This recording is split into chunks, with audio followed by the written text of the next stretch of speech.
রাহমাতাল লিল আলামিনের জীবনী আল্লাহ সুবহানাহু ওয়া তাআলা পূর্ণ কোরআন নাযিল করে দিয়ে তার জীবনীকে উজ্জ্বল স্মরণ করে রেখে দিয়েছেন।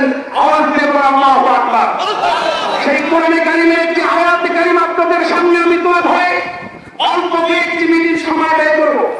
আল্লাহ সুবহানাহু ওয়া তাআলা বললেন, ইয়া আইয়ুহান নাবিয়্যু জাহিলিল কুফার ওয়াল মুনাফিকিনা ওয়াগলুজ আলাইহিম ওয়া মা'হুম জাহান্নামু ওয়া বিসাল মাসীর। আওয়াজ দিয়ে বলুন আল্লাহু আকবার।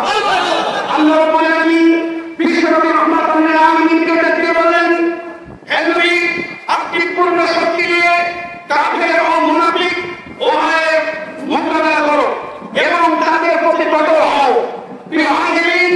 কাফের হলো যেই সকল মানুষগুলো আল্লাহর জমিনে আল্লাহর দ্বীন বাস্তবায়ন করতে দিতে চায় না, যে সকল মানুষগুলো আল্লাহর জমিনে আল্লাহর আইন দিয়ে এই জমিনটা পরিচালিত হোক, এই সমস্ত জিনিসগুলো যেই মানুষগুলো চায় না, আল্লাহ রাব্বুল আলামিন তাদেরকে কোরআনে কারীমের মধ্যে স্পষ্টভাবে কাফের হিসাবে উল্লেখ করেছে।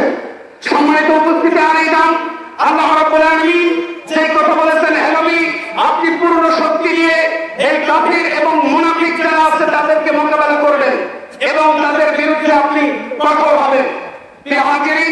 বিশ্বনবী রাহমাতুল লিল আলামিনের সেই বাণী আল্লাহ রাব্বুল আলামিন তাকে যেটা দিয়েছেন, এটা শুধু তার জন্যই বলেন নাই, এটা সারা পৃথিবীর মানুষের জন্য এই কথাটা তিনি আল্লাহ রাব্বুল আলামিন নাযিল করেছেন। তাই আসুন আমরা বিশ্বনবী সাল্লাল্লাহু আলাইহি সাল্লামের আদর্শ নিজেদের জীবনে বাস্তবায়ন করে আমরা সামনের দিনগুলো বাংলাদেশ জামাত ইসলামের ছায়াতলে আশ্রয় গ্রহণ করে এই দেশের আকাশে বাতাসে পথ করে যাতে করে কালিমার ঝান্ডা উড়িয়ে দিতে পারি।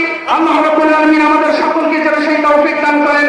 আমিন। ওয়া আখিরু দাওয়ানা আলহামদুলিল্লাহি রাব্বিল আলামিন। আসসালামু আলাইকুম ওয়া রাহমাতুল্লাহি ওয়া বারাকাতুহু।